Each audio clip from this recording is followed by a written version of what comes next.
Pakistan is an important counter-terrorism partner, and as part of long-standing policy, the United States provides life cycle maintenance and sustainable packages for US origin platform, said a State Department spokesperson.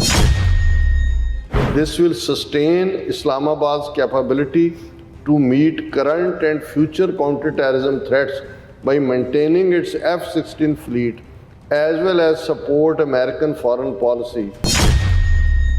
Biden administration ने US Congress ਨੂੰ notification ਦੇ ਤੌਰ ਤੇ ਇਹ ਦੱਸਿਆ ਕਿ ਭਾਈ ਅਸੀਂ foreign military sale ਜਿਹੜੀ ਹੈ F-16 ਸਸਟੇਨੇਬਲ ਜਿਹੜਾ ਉਹਨਾਂ ਦੀ ਟੈਕਨੀਕੈਲਿਟੀਜ਼ ਨੇ ਉਹਦੇ ਲਈ $450 ਮਿਲੀਅਨ ਦਾ ਉਹਨਾਂ ਨੇ US ਕਾਂਗਰਸ ਨੂੰ ਕਿਹਾ ਵੀ ਅਸੀਂ ਕਰਨਾ ਚਾਹੁੰਦੇ ਹਾਂ।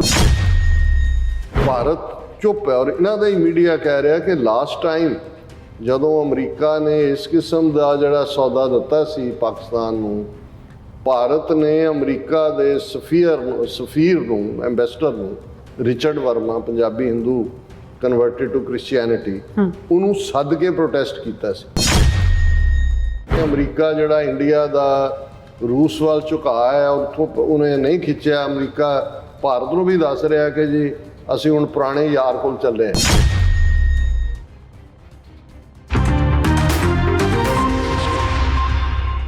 Viewers welcome back to programme. So viewers ਗੱਲਬਾਤ ਕਰਨ ਜਾ ਰਹੇ ਹਾਂ ਪਾਕਿਸਤਾਨ ਤੇ ਅਮਰੀਕਾ ਦੇ ਹਵਾਲੇ ਨਾਲ ਕਿ ਵਿਊਅਰ ਇਉਂ ਜਾਪਦਾ ਹੈ ਕਿ ਅਮਰੀਕਾ ਤੇ ਪਾਕਿਸਤਾਨ ਦੇ ਸੰਬੰਧਾਂ ਵਿੱਚ ਜਿਹੜੀ ਬਰਫ਼ ਹੈ ਉਹ ਪਿਘਲਣੀ ਸ਼ੁਰੂ ਹੋ ਗਈ ਹੈ। ਅਮਰੀਕਾ ਨੇ ਪਾਕਿਸਤਾਨ ਨੂੰ F-16 ਫਾਈਟਰ ਜੈਟ ਪਲੇਨਸ ਨਾਲ ਸਮਾਨ ਦੇਣ ਲਈ $450 ਮਿਲੀਅਨ ਦੀ ਖਰੀਦ ਦੀ ਪੇਸ਼ਕਸ਼ ਕੀਤੀ ਹੈ। ਭਾਰਤ ਇਸ ਸੌਦੇ ਤੇ ਬਿਲਕੁਲ ਚੁੱਪ ਹੈ। ਸੋ ਇਸ ਬਾਰੇ ਆਪਾਂ ਗੱਲਬਾਤ ਕਰਨ ਜਾ ਰਹੇ ਹਾਂ। ਸੋ ਅਸੀਂ ਚਾਹਾਂਗੇ ਕਿ ਤੁਸੀਂ ਇਸੇ ਤਰ੍ਹਾਂ ਬਣੇ ਰਹਿਣਾ, ਦੇਖਣ ਸੁਣ ਲਈ ਐਂਡ ਲਿਖਣ ਲਈ ਤੁਹਾਡਾ ਸਭ ਦਾ ਬਹੁਤ ਬਹੁਤ ਧੰਨਵਾਦ ਜੀ। ਡਾਕਟਰ ਸਾਹਿਬ ਕੀ ਕਹਿਣਾ ਚਾਹੋਗੇ? ਦੇਖੋ ਅਸੀਂ ਪਿਛਲੇ ਸੈਗਮੈਂਟਸ ਵੀ ਗੱਲ ਕਰਕੇ ਹਟੇ ਹਾਂ ਕਿ ਅਲਟੀਮੇਟਲੀ ਜਿਹੜੀ ਅੱਜ ਦੁਨੀਆ ਦੇ ਵਿੱਚ ਇਹ ਖੇਡ ਚੱਲ ਰਹੀ ਹੈ ਕਿ ਤੂੰ ਦੱਸ ਕਿਹਦੇ ਨਾਲ ਹੈ, ਤੂੰ ਦੱਸ ਕਿਹਦੇ ਨਾਲ ਹੈ। ਜੇ ਮੇਰੇ ਨਾਲ ਹੈ ਤੇ ਆਹ ਫੜ, ਜਿਹੜਾ ਗਰਮ ਰੋਟੀ ਨਹੀਂ ਹੈ ਤਾਂ ਜਿਹੜੀ ਰੱਖੀ ਹੋਈ ਹੈ ਥਾਲੀ 'ਚ ਉਹ ਵੀ ਚੁੱਕ ਲੈਣ ਦੀ। ਸੋ ਉਸ ਸਾਰੇ ਦੇ ਵਿੱਚ ਫੋਰਚੂਨੇਟਲੀ ਔਰ ਅਨਫੋਰਚੂਨੇਟਲੀ ਪਾਕਿਸਤਾਨ ਜਿਹੜਾ ਹੈ ਉਹ, ਜੇ ਤੁਸੀਂ ਜੀਓਗ੍ਰਾਫੀਕਲ ਲੋਕੇਸ਼ਨ ਦੇਖੋ ਤੇ ਸੈਂਟਰਲ ਏਸ਼ੀਆ ਔਰ ਮਿਡਲ ਈਸਟ ਉਸ ਦਾ ਗੇਟਵੇ ਹੈ। ਇੱਧਰੋਂ ਪਾਕਿਸਤਾਨ ਦਾ ਚਾਈਨਾ ਦੇ ਨਾਲ ਬਾਰਡਰ ਵੀ ਲੱਗਦਾ ਔਰ ਜ਼ਾਹਰ ਹੈ ਕਿ ਪਾਕਿਸਤਾਨ ਚਾਈਨਾ ਰਿਲੇਸ਼ਨਸ਼ਿਪ ਜਿਹੜੀ ਹੈ ਉਹ ਖਾਸ ਤੌਰ ਤੇ ਚਾਈਨਾ ਪਾਕਿਸਤਾਨ ਇਕਨੋਮਿਕਲ ਕੋਰੀਡੋਰ ਔਰ ਉਸ ਦੇ ਨਾਲ ਤੁਰਿਆ ਹੋਇਆ ਫਿਰ ਜਿਹੜਾ one belt one road initiative ਹੈ ਉਹ ਉਸ ਨੂੰ ਹੋਰ ਵੀ ਅਹਿਮ ਬਣਾ ਦਿੰਦਾ ਹੈ ਅਮਰੀਕਾ ਦੇ ਐਂਗਲ ਤੋਂ। ਔਰ ਪਾਕਿਸਤਾਨ ਕਿਉਂਕਿ ਜਦੋਂ ਅਸੀਂ ਇਹ ਪੋਸਟ ਸੈਕੰਡ ਵਰਲਡ ਵਾਰ ਗੱਲ ਕਰਦੇ ਹਾਂ ਜਿਹੜੀ ਆਪਸ ਦੇ ਵਿੱਚ ਪੋਲਰਾਈਜੇਸ਼ਨ ਦੁਨੀਆ ਦੇ ਮੁਲਕਾਂ ਦੀ ਸੀ, ਭਾਰਤ ਬੇਸ਼ੱਕ ਨੌਨ ਅਲਾਈਨਮੈਂਟ ਤੋਂ ਸ਼ੁਰੂ ਹੋਇਆ ਬਟ ਸੋਵੀਅਤ ਯੂਨੀਅਨ ਦੇ ਖਾਤੇ 'ਚ ਗਿਆ। ਪਾਕਿਸਤਾਨ ਜਿਹੜਾ ਉਹ ਪਹਿਲੇ ਦਿਨ ਤੋਂ ਹੀ ਅਮਰੀਕਾ ਵੱਲ ਉਹਦਾ ਝੁਕਾਅ ਸੀ ਔਰ ਉਹਦੀ ਸਰਵਾਈਵਲ ਲਈ ਵੀ ਜ਼ਰੂਰੀ ਸੀ। ਔਰ ਜਦੋਂ ਫੌਜੀ ਅਯੂਬ ਖਾਨ ਪ੍ਰੈਜ਼ੀਡੈਂਟ ਬਣੇ, ਸ਼ਾਇਦ 1958 'ਚ ਬਣੇ ਚੀਫ ਕਮਾਂਡਰ, ਪਹਿਲਾਂ ਉਹਨਾਂ ਨੂੰ ਜਿਹੜਾ ਡਿਫੈਂਸ ਮਿਨਿਸਟਰ ਲਾਇਆ ਗਿਆ ਸੀ, ਫਿਰ ਉਹਨਾਂ ਨੇ ਪਾਵਰ ਹਥਿਆ ਲਈ। ਉਹ ਫਿਰ ਖੁੱਲ੍ਹ ਕੇ ਈਵਨ ਸੀਟੋ ਬਗਦਾਦ ਪੈਕਟ ਉਹਦੇ ਥੱਲੇ ਜਾਂਦੇ ਫਿਰ ਅਸੀਂ ਦੇਖਦੇ ਹਾਂ ਕਿ ਇਵੈਂਚੁਅਲੀ ਪਾਕਿਸਤਾਨ ਦੇ ਉੱਤੇ ਅਮਰੀਕਨ ਪਾਲਿਸੀ ਹਾਵੀ ਹੋਈ ਜਿਵੇਂ ਭਾਰਤ ਦੇ ਉੱਤੇ ਸੋਵੀਅਤ ਯੂਨੀਅਨ ਦੀ ਪਾਲਿਸੀ ਹਾਵੀ ਹੋਈ। ਇਹ ਚੱਲਦਾ ਰਿਹਾ। ਲੇਕਿਨ ਜਦੋਂ ਸੋਵੀਅਤ ਯੂਨੀਅਨ ਦਾ ਕਲੈਪਸ ਹੋਇਆ, ਭਾਰਤ ਦੀ ਨੇੜਤਾ ਅਮਰੀਕਾ ਵੱਲ ਵਧਣੀ ਸ਼ੁਰੂ ਹੋਈ। ਪਾਕਿਸਤਾਨ ਦੇ ਵਿੱਚ ਇਹਨਾਂ ਨੇ ਪਾਕਿਸਤਾਨ ਨੂੰ 1979 'ਚ ਜਦੋਂ ਸੋਵੀਅਤ ਯੂਨੀਅਨ ਨੇ ਅਫਗਾਨਿਸਤਾਨ ਦੇ ਉੱਤੇ ਕਬਜ਼ਾ ਕੀਤਾ, 1979 ਤੋਂ 1988-99 ਤੱਕ 10 ਸਾਲ ਪਾਕਿਸਤਾਨ ਇੱਕ ਫਰੰਟ ਸਟੇਟ ਬਣ ਗਿਆ ਅਮਰੀਕਾ ਦੇ ਲਈ ਅਗੇਂਸਟ ਸੋਵੀਅਤ ਯੂਨੀਅਨ। ਸਾਂਝੇ ਆਪਰੇਸ਼ਨ CIA ਔਰ ਪਾਕਿਸਤਾਨ ਦੀ ਏਜੰਸੀ ISI ਦੇ ਮੁਜਾਹਿਦੀਨ ਹੋਲੀ ਵਾਰੀਅਰਸ ਇਸਲਾਮ ਇੱਕ ਡਰਾਈਵਿੰਗ ਫੋਰਸ ਬਣਾ ਕੇ ਔਰ ਪਾਕਿਸਤਾਨ ਜਿਹੜਾ ਉਹ ਇਵੇਂ ਹੀ ਸੀ ਜਿਵੇਂ ਕਿ ਜਿੰਨੀ ਕੁਰਬਤ ਅਮਰੀਕਾ ਨਾਲ ਲੱਗਦਾ ਸੀ ਵੀ ਇਹ ਕਦੇ ਸੰਬੰਧ ਖਰਾਬ ਹੋ ਹੀ ਨਹੀਂ ਸਕਦੇ।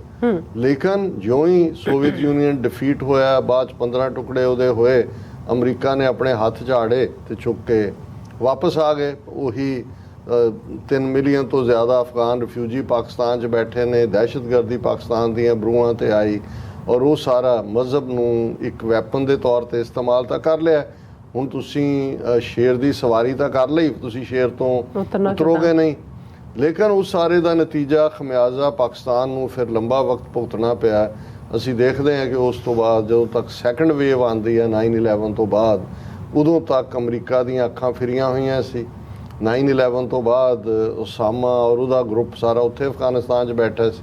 ਪਾਕਿਸਤਾਨ ਨੂੰ ਫਿਰ ਬੁਸ਼ ਨੇ ਮੁਸ਼ਰਫ ਨੂੰ either you are with us ਔਰ ਅਗੇਂਸਟ ਅਸ ਦੇ ਥੱਲੇ ਔਰ ਧਮਕੀ ਪਾਰਕਿੰਗ ਲੋਟ ਬਣਾ ਦੇਾਂਗੇ, ਇਹ ਉਹ ਸਾਰੀ ਕਹਾਣੀ ਹਰ ਇੱਕ ਨੂੰ ਪਤਾ ਹੈ। ਲੇਕਿਨ ਇਸ ਸਾਰੇ ਤੋਂ ਬਾਅਦ ਲਗਭਗ 20 ਸਾਲ ਅਮਰੀਕਾ ਉੱਥੇ ਫਸਿਆ ਰਿਹਾ। ਪਾਕਿਸਤਾਨ ਨੇ ਜਿੱਥੇ ਆਪਣੇ ਜਿਹੜਾ ਡਿਪਲੋਮੇਸੀ ਦਾ ਇਸਤੇਮਾਲ ਕਰਕੇ ਟਰੰਪ ਐਡਮਿਨਿਸਟ੍ਰੇਸ਼ਨ ਦੇ ਵੇਲੇ ਤਾਲਿਬਾਨ ਔਰ ਅਮਰੀਕਨ ਐਡਮਿਨਿਸਟ੍ਰੇਸ਼ਨ ਨੂੰ ਬਿਠਾਇਆ ਨੈਗੋਸ਼ੀਏਸ਼ਨ ਟੇਬਲ 'ਤੇ। 15 ਅਗਸਤ 2021 'ਚ ਅਮਰੀਕਾ ਉੱਥੋਂ ਨਿਕਲਦਾ ਜਿਸ ਦਿਨ ਕਾਬਲ ਦੇ ਵਿੱਚ ਤਾਲਿਬਾਨ ਆ ਜਾਂਦੇ ਨੇ। ਲੇਕਿਨ ਇਸ ਸਾਰੇ ਪੀਰੀਅਡ ਤਾਲਿਬਾਨ ਦੇ ਜਿਹੜੇ ਅਖੀਰਲੇ ਵਰੇ ਸੀ, ਪਹਿਲਿਆਂ 'ਚ ਤਾਂ ਜਦੋਂ ਇਮਰਾਨ ਖਾਨ ਆਏ ਉਹਨੂੰ ਪੂਰਾ ਰਿਸਪੈਕਟ ਉਹ, ਲੇਕਿਨ ਅਸੀਂ ਉਸੇ ਪੀਰੀਅਡ ਦੇਖਦੇ ਹਾਂ 2019 'ਚ ਭਾਰਤ ਆਈਨੀ ਗੁੰਡਾਗਰਦੀ ਕਰਕੇ ਜੰਮੂ ਕਸ਼ਮੀਰ ਦਾ ਆਰਟੀਕਲ 370-35A ਖਤਮ ਕਰਦਾ ਹੈ। ਟਰੰਪ ਚੁੱਪ ਹੈ ਔਰ ਉਸ ਤੋਂ ਹੀ ਜ਼ਾਹਰ ਹੋ ਗਿਆ ਕਿ ਭਾਈ ਉਹਨਾਂ ਨੇ ਹੁਣ ਪਾਕਿਸਤਾਨ ਨੂੰ ਜਿਵੇਂ ਸਬਕ ਸਿਖਾਉਣਾ ਹੋਏ। ਔਰ ਅਨਫੋਰਚੂਨੇਟਲੀ ਇਹ ਵੀ ਸਾਹਮਣੇ ਆਉਂਦਾ ਹੈ ਕਿ ਆਲਮੋਸਟ 6 ਮਹੀਨੇ ਪਹਿਲਾਂ ਜਦੋਂ ਯੂਕਰੇਨ ਕ੍ਰਾਈਸਿਸ ਸ਼ੁਰੂ ਹੁੰਦਾ ਹੈ, ਉਸ ਦਿਨ ਜਿਸ ਦਿਨ ਸੋਵੀਅਤ ਯੂਨੀਅਨ ਰਸ਼ੀਆ ਅਟੈਕ ਕਰਦਾ ਹੈ ਯੂਕਰੇਨ 'ਤੇ, ਉਸ ਦਿਨ ਇਮਰਾਨ ਖਾਨ ਮਾਸਕੋ ਦੇ ਵਿੱਚ ਪੁਤਿਨ ਦੇ ਨਾਲ ਵੱਡੇ ਟੇਬਲ ਦੇ ਉੱਤੇ ਬੈਠੇ ਸੀ। ਉਸ ਤੋਂ 2-4 ਦਿਨ ਪਹਿਲਾਂ ਜਿਹੜਾ ਫਰਾਂਸ ਦਾ ਪ੍ਰੈਜ਼ੀਡੈਂਟ ਹੈ ਉਹਨੂੰ ਛੋਟੇ ਟੇਬਲ ਤੇ ਬਿਠਾਇਆ ਸੀ ਮਾਸਕ ਜਿਹੀ ਲਾ ਕੇ। ਸੋ ਇਹ ਉਹਨਾਂ ਦਾ ਡਿਪਲੋਮੈਟਿਕ ਮੈਸੇਜ ਹੁੰਦਾ। ਹੁਣ ਮੈਸੇਜ ਤਾਂ ਦਿੱਤਾ ਗਿਆ, ਲੇਕਿਨ ਇਸ ਨੂੰ ਅਮਰੀਕਾ ਨੇ ਫਿਰ ਜਿਸ ਅੰਦਾਜ਼ 'ਚ ਲਿਆ, ਜੋ ਕੁਛ ਫਿਰ ਪਾਕਿਸਤਾਨ 'ਚ ਉਸ ਤੋਂ ਬਾਅਦ ਇਮਰਾਨ ਖਾਨ ਦੀ ਹਕੂਮਤ ਦੇ ਨਾਲ ਹੋ ਰਿਹਾ ਹੁਣ ਵੀ ਜਦੋਂ ਅਸੀਂ ਗੱਲ ਕਰ ਰਹੇ ਹਾਂ, ਇਕੱਲਾ ਇਹੀ ਨਹੀਂ ਕਿ ਵੀ ਇੱਕ ਟਕਰਾਅ ਹੈ। ਇਮਰਾਨ ਖਾਨ ਹੋਰਾਂ ਨੂੰ ਹਾਈ ਕੋਰਟ ਨੇ ਇੰਡਾਈਕਟ ਕੀਤਾ ਹੈ।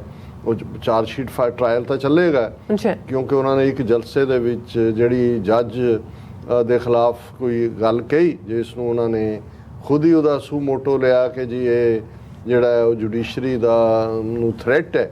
ਔਰ ਹੁਣ ਅੱਜ ਉਹਨੇ ਹਾਈ ਕੋਰਟ ਨੇ ਵੀ ਸਟੈਂਪ ਲਾਈ ਵੀ ਥ੍ਰੈਟ ਹੈ, ਫਰਦਰ ਟਰਾਇਲ ਜਾਏਗਾ, ਉਹਨਾਂ ਨੂੰ ਨਾਅਲ ਕਰਾਰ ਦੇ ਸਕਦੇ ਨੇ, ਹੋਰ ਵੱਧ ਤੋਂ ਵੱਧ ਕੀ ਹੋਏ। ਲੇਕਿਨ ਇਹ ਮੈਂ ਇਸ ਲਈ ਜੋੜ ਰਿਹਾ ਕਿ ਵੀ ਇਹ ਸਾਰੀ ਕਹਾਣੀ ਜਿਹਦੇ 'ਚ ਕਿ ਅਮਰੀਕਾ ਦਾ ਖਾਸ ਕਿਤੇ ਨਾ ਕਿਤੇ, ਕਿਉਂਕਿ ਇਮਰਾਨ ਖਾਨ ਕੋਈ ਪਸੰਦੀਦਾ ਨਹੀਂ ਸੀ ਅਮਰੀਕਾ ਦੇ, ਉਹ ਜਿਹੜੀ ਅਮਰੀਕਨ ਵਾਰ ਸੀ ਉਸ ਦੇ ਵੀ ਖਿਲਾਫ ਸੀ ਔਰ ਇਹ ਕਹਿੰਦੇ ਸੀ ਪਾਕਿਸਤਾਨ ਨੂੰ ਜਿਹੜਾ ਇਹਦਾ ਹਿੱਸਾ ਨਹੀਂ ਬਣਨਾ ਚਾਹੀਦਾ, ਇਹ ਸਾਡੀ ਵਾਰ ਨਹੀਂ ਹੈ। ਉਦੋਂ ਵੀ ਮੀਡੀਆ ਉਹਨਾਂ ਨੂੰ ਜਿਹੜਾ ਤਾਲਿਬਾਨ ਖਾਨ ਕਹਿੰਦਾ ਸੀ। ਔਰ ਜਦੋਂ ਉਹ ਪਾਵਰ 'ਚ ਵੀ ਆਏ, ਇਹਦੇ ਬਾਵਜੂਦ ਕੋਈ ਅਸੀਂ ਉਹਨਾਂ ਨੂੰ ਐਂਡੋਰਸ ਜਾਂ ਨੈਗੇਟ ਨਹੀਂ ਕਰ ਰਹੇ। ਮੈਂ ਤਾਂ ਇੱਕ ਨੈਰੇਟਿਵ ਦੇ ਰਿਹਾ ਕਿ ਵੀ ਹਕੂਮਤਾਂ ਦੀਆਂ ਨੀਤੀਆਂ ਕਿਵੇਂ ਬਦਲਦੀਆਂ ਨੇ, ਕਿਵੇਂ ਆਪਣੇ ਮੁਫਾਦ ਲਈ ਵੀ ਉਹ ਇਸਤੇਮਾਲ ਕਰਦੇ ਨੇ।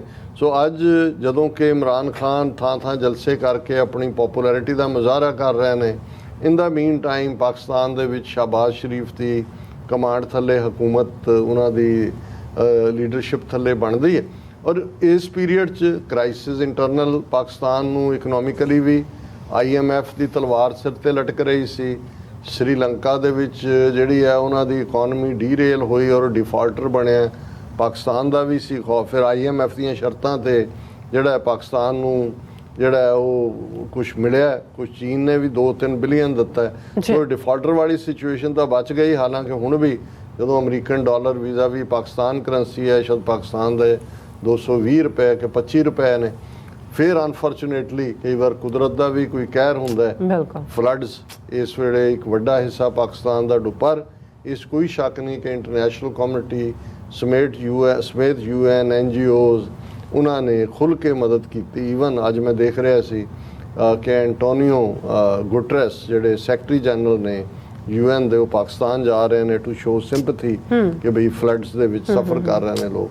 ਹੁਣ ਇਸ ਸਾਰੇ ਪੀਰੀਅਡ 'ਚ ਇੱਕ ਖਬਰ ਜਿਹਨੂੰ ਪੋਜ਼ੀਟਿਵਲੀ ਦੇਖਿਆ ਜਾਣਾ ਚਾਹੀਦਾ। ਹਾਲਾਂਕਿ ਇਹ ਵੀ ਲੱਗੇਗਾ ਕਿ ਭਾਈ ਇਹ ਕਿਉਂਕਿ ਹੁਣ ਝੁਕਾਅ ਹੁਣ ਦੀ ਹਕੂਮਤ ਦਾ ਅਮਰੀਕਾ ਪੱਖੀ ਹੋਇਆ, ਇਸ ਲਈ ਉਹਨਾਂ ਨੂੰ ਜਿਹੜਾ ਉਹਨਾਂ ਨੇ ਜਿਹੜਾ ਇਹ ਤੋਹਫਾ ਦਿੱਤਾ ਹੈ। ਪਰ ਮੈਂ ਸਮਝਦਾ ਵੀ ਕੁੱਲ ਮਿਲਾ ਕੇ ਇਹ ਇੱਕ ਪਾਰਟ ਹਾਲਾਂ ਇੰਡੀਆ ਨੂੰ ਜਿਵੇਂ ਅਮਰੀਕਾ ਨਵਾਜ਼ ਰਿਹਾ, ਸਟ੍ਰੈਟੇਜਿਕ ਪਾਰਟਨਰ ਇਹ ਉਹ ਚੀਨ ਦੇ ਖਿਲਾਫ ਵੀ ਇਸਤੇਮਾਲ ਕਰ ਰਿਹਾ। ਔਰ ਇਹ ਖਬਰ ਹੈ ਕਿ ਭਾਈ ਬਾਈਡਨ ਐਡਮਿਨਿਸਟ੍ਰੇਸ਼ਨ ਨੇ US ਕਾਂਗਰਸ ਨੂੰ ਨੋਟੀਫਿਕੇਸ਼ਨ ਦੇ ਤੌਰ ਤੇ ਇਹ ਦੱਸਿਆ ਕਿ ਭਾਈ ਅਸੀਂ ਫੋਰਨ ਮਿਲਟਰੀ ਸੇਲ ਜਿਹੜੀ ਹੈ F-16 ਕਿਉਂਕਿ F-16 ਪਾਕਿਸਤਾਨ ਦੇ ਕੋਲ ਸ਼ਾਇਦ 65 ਜਾਂ 75 ਨੇ ਅਮਰੀਕਨ ਫਾਸਟ ਪਲੇਨ ਹੈ, ਫਾਈਟਰ ਪਲੇਨ ਹੈ। ਹੁਣ ਜਦੋਂ ਤੁਸੀਂ ਔਰ ਹੁਣ ਤਾਂ ਆਲਮੋਸਟ ਉਹਨਾਂ ਦੀ ਉਮਰ ਵੀ ਖਤਮ ਹੋਣ ਦੇ ਨੇੜੇ ਤੇੜੇ ਹੋਏਗੀ, ਲੇਕਿਨ ਜਿਹੜੇ ਇਸ ਕਿਸਮ ਦੀ ਇਕਵਿਪਮੈਂਟ ਮਸ਼ੀਨਰੀ ਹੁੰਦੀ ਹੈ ਉਹਨੂੰ ਸਸਟੇਨ ਕਰਨ ਦੇ ਲਈ ਵੀ ਤਾਂ ਲਗਾਤਾਰ ਪੁਰਜੇ ਚਾਹੀਦੇ ਹੁੰਦੇ ਨੇ ਜਾਂ ਦੂਜੇ। ਸੋ ਟਰੰਪ ਐਡਮਿਨਿਸਟ੍ਰੇਸ਼ਨ ਨੇ ਜਿੱਥੇ ਮਿਲਟਰੀ ਏਡ ਰੋਕੀ ਸੀ ਪਾਕਿਸਤਾਨ ਦੀ, ਇਸ ਦੇ ਉੱਤੇ ਵੀ ਪਾਬੰਦੀ ਲਾ ਦਿੱਤੀ ਸੀ। ਸੋ ਬਾਈਡਨ ਐਡਮਿਨਿਸਟ੍ਰੇਸ਼ਨ ਨੇ ਉਹਨੂੰ ਅਨਡੂ ਕਰਦਿਆਂ $450 ਮਿਲੀਅਨ ਦਾ ਜਿਹੜਾ ਇਹ ਹੈ ਤਾਂ ਡੀਲ ਹੈ, ਬਿਜ਼ਨਸ ਡੀਲ ਹੈ, ਪਾਕਿਸਤਾਨ ਪੈਸੇ ਦੇਗਾ, ਕੋਈ ਉਹਨਾਂ ਨੂੰ ਇਸ ਕਿਸਮ ਦਾ ਨਹੀਂ ਹੈ। ਲੇਕਿਨ ਇਹ ਆਪਣੇ ਆਪ ਦੇ ਵਿੱਚ ਬਹੁਤ ਵੱਡਾ ਫੈਸਲਾ ਹੈ ਕਿ ਇਹ ਜਿਹੜਾ F-16 ਸਸਟੇਨੇਬਲ ਜਿਹੜਾ ਉਹਨਾਂ ਦੀ ਟੈਕਨੀਕੈਲਿਟੀਜ਼ ਨੇ ਉਹਦੇ ਲਈ $450 ਮਿਲੀਅਨ ਦਾ ਉਹਨਾਂ ਨੇ US ਕਾਂਗਰਸ ਨੂੰ ਕਿਹਾ ਵੀ ਅਸੀਂ ਕਰਨਾ ਚਾਹੁੰਦੇ ਹਾਂ। ਉਹਦੇ ਨਾਲ ਜਿਹੜੀ ਉਹਨਾਂ ਦੇ Pentagon defence security cooperative agency ਦਾ ਨੋਟ ਹੈ ਉਹ ਹੋਰ ਵੀ ਅਹਿਮੀਅਤ ਵਾਲਾ ਹੈ, ਜਿਹੜਾ ਦੱਸਦਾ ਹੈ ਕਿ ਪਾਕਿਸਤਾਨ ਬੈਕ ਇਨ ਫੇਵਰ ਆ ਰਿਹਾ ਹੈ। ਔਰ ਇਹ ਵੀ ਹੋ ਸਕਦਾ ਹੈ ਕਿ ਅਮਰੀਕਾ ਜਿਹੜਾ ਇੰਡੀਆ ਦਾ ਰੂਸ ਵੱਲ ਝੁਕਾਅ ਹੈ ਉੱਥੋਂ ਉਹਨੇ ਨਹੀਂ ਖਿੱਚਿਆ। ਅਮਰੀਕਾ ਭਾਰਤ ਨੂੰ ਵੀ ਦੱਸ ਰਿਹਾ ਕਿ ਜੀ ਅਸੀਂ ਹੁਣ ਪੁਰਾਣੇ ਯਾਰ ਕੋਲ ਚੱਲੇ ਹਾਂ। ਉਹ ਜਿਹੜੇ ਲਫ਼ਜ਼ ਨੇ ਉਹਦੇ 'ਚ ਇਹ ਉਹਨਾਂ ਦਾ ਡਿਫੈਂਸ ਸਿਕਿਉਰਿਟੀ ਕੋਆਪਰੇਸ਼ਨ ਏਜੰਸੀ ਦਾ ਇਹ ਕਹਿਣਾ ਹੈ, Pakistan is an important counter-terrorism partner, and as part of long-standing policy, the United States provides life cycle maintenance and sustainable packages for US origin platform, said a State Department spokesperson. State Department ਦੇ spokesperson ਨੇ ਕਿਹਾ ਕਿ ਜੀ ਸਾਡਾ ਬਹੁਤ ਅਹਿਮ ਦਹਿਸ਼ਤਗਰਦ ਵਿਰੋਧੀ ਪਾਰਟਨਰ ਹੈ। ਹੁਣ ਟਰੰਪ ਤਾਂ ਦਹਿਸ਼ਤਗਰਦ ਕਹਿ ਰਿਹਾ ਸੀ ਪਾਕਿਸਤਾਨ ਨੂੰ, ਚਲੋ ਇਹਨਾਂ ਦੀ ਲੈਂਗੁਏਜ ਤਾਂ ਬਦਲੀ।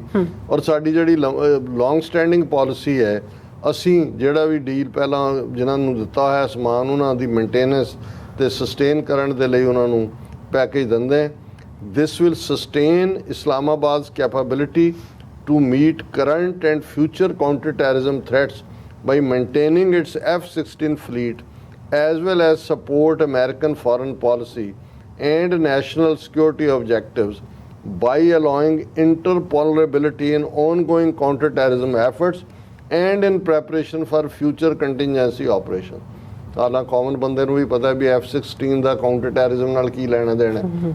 ਉਹ ਕੋਈ ਦਹਿਸ਼ਤਗਰਦਾਂ ਦੇ ਖਿਲਾਫ ਤਾਂ ਇਸ ਲੈਵਲ ਦਾ ਨਹੀਂ ਹੈ, ਉਹ ਤਾਂ ਜ਼ਾਹਰ ਹੈ ਇੱਕ ਵਾਰ ਪਲੇਨ ਹੈ। ਪਰ ਅਮਰੀਕਾ ਦਾ ਬੈਂਡ ਕਰਨਾ ਹੀ ਇਸ ਪਾਸੇ ਨੂੰ ਮੈਲਟਿੰਗ ਆਫ ਦਾ ਆਈਸ ਹੈ। ਪਰ ਇਸ ਦੇ ਨਾਲ ਨਾਲ ਮੈਨੂੰ ਲੱਗਦਾ ਹੈ ਵੀ ਜਿਸ ਅੰਦਾਜ਼ ਦੇ ਵਿੱਚ ਜਿਹੜਾ ਭਾਰਤ ਚੁੱਪ ਹੈ, ਔਰ ਇਹਨਾਂ ਦਾ ਹੀ ਮੀਡੀਆ ਕਹਿ ਰਿਹਾ ਕਿ ਲਾਸਟ ਟਾਈਮ ਜਦੋਂ ਅਮਰੀਕਾ ਨੇ ਇਸ ਕਿਸਮ ਦਾ ਜਿਹੜਾ ਸੌਦਾ ਦਿੱਤਾ ਸੀ ਪਾਕਿਸਤਾਨ ਨੂੰ, ਭਾਰਤ ਨੇ ਅਮਰੀਕਾ ਦੇ ਸਫੀਰ ਨੂੰ ਐਂਬੈਸਡਰ ਨੂੰ Richard Verma, Punjabi Hindu converted to Christianity, ਉਹਨੂੰ ਸੱਦ ਕੇ ਪ੍ਰੋਟੈਸਟ ਕੀਤਾ ਸੀ ਕਿ ਭਾਈ ਇਹ ਅਮਰੀਕਾ ਗਲਤ ਕਰ ਰਿਹਾ। ਪਰ ਇਸ ਵੇਲੇ ਜਿਹੜਾ ਭਾਰਤ ਜਿਹੜਾ ਉਹ ਬਿਲਕੁਲ ਉਸਨੇ ਇਸ ਦੇ ਉੱਤੇ ਚੁੱਪੀ ਧਾਰੀ ਹੈ। ਔਰ ਇਹ ਜਿਹੜਾ ਹੈਜ਼ ਨਾਟ ਔਰ ਇਹਨਾਂ ਦੀ ਖਬਰ ਹੀ ਹੈ ਕਿ Indian foreign office has not reacted so far to Biden administration approving US $450 million F-16 fighter jet fleet sustainment program to Pakistan। ਔਰ ਇਹ ਜਿਹੜੀ ਅਨਾਉਂਸਮੈਂਟ ਉਹਨਾਂ ਨੇ ਕੀਤੀ ਹੈ ਇਹ ਇੱਕਦਮ ਬਾਅਦ ਕੀਤੀ ਹੈ। ਹੁਣ ਅਜੇ ਅਸੀਂ ਦੇਖਦੇ ਹਾਂ ਕਿ US ਨੇ ਕੁਆਡ ਔਰ ਮੈਰੀਟਾਈਮ ਸਿਕਿਉਰਿਟੀ ਡਾਇਲੌਗ ਕਰਕੇ ਹਟੇ ਨੇ, ਕੁਆਡ ਦਾ ਇੰਡੀਆ ਹਿੱਸਾ ਹੈ।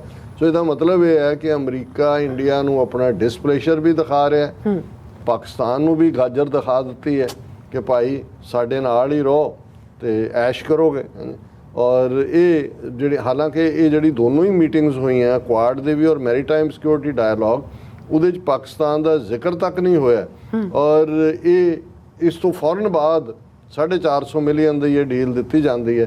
ਸੋ ਮੈਨੂੰ ਲੱਗਦਾ ਹੈ ਵੀ ਇਹ ਇਕੱਲਾ ਕਨਫਿਊਜ਼ਨ ਜਾਂ ਭੰਬਲ ਭੂਸਾ ਹੀ ਨਹੀਂ ਹੈ, ਇਹ ਇਵੇਂ ਹੀ ਹੈ ਜਿਵੇਂ ਉਹ ਸਾਡੇ ਪੰਜਾਬੀ 'ਚ ਉਹਨੂੰ ਕਿਹਾ ਜੀ ਗੌਰਮੈਂਟ ਕੀ ਕਰ ਰਹੀ ਹੈ, ਕਹਿੰਦੇ ਜੀ ਗੌਰਮੈਂਟ ਕੀ ਕਰ ਰਹੀ, ਉਹ ਕਹਿੰਦਾ ਜੀ ਉਹ ਗੌਰ ਕਰ ਰਹੀ, ਮਿੰਟ ਦੀ ਗੌਰ ਕਰ ਰਹੀ ਹੈ। ਕਹਿੰਦਾ ਇਸ ਲਈ ਤੁਹਾਨੂੰ ਗੌਰਮੈਂਟ ਕਹਿੰਦੇ ਨੇ, ਪਿਛਲੇ ਮਿੰਟ ਵਾਲਾ ਫੈਸਲਾ ਹੋਰ ਸੀ, ਅਗਲੇ ਮਿੰਟ ਵਾਲਾ ਹੋਰ ਹੈ, ਇਸ ਲਈ ਗੌਰਮੈਂਟ ਹੈ।